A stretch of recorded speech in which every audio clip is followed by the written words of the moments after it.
জনাব মোহাম্মদ রেজাউল করিম দুদু খান, ওনাকে ধন্যবাদ জানাই। আমাদের উপদেষ্টা রয়েছেন সিনিয়র সহ সভাপতি মির্জা শামীম। আমি আপনাকে আমাদের মঞ্চে আসার জন্য আহ্বান করছি।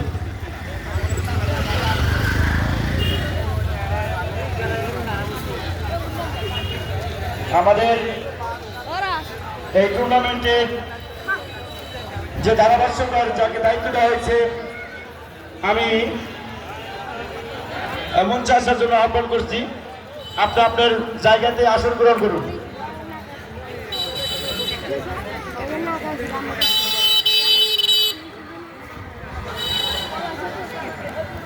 আমার দলীয় যারা অঙ্গ সংগঠনের প্রথম ইয়েতে আছেন, তারা আমার মঞ্চে বসবেন, অন্য কেউ না।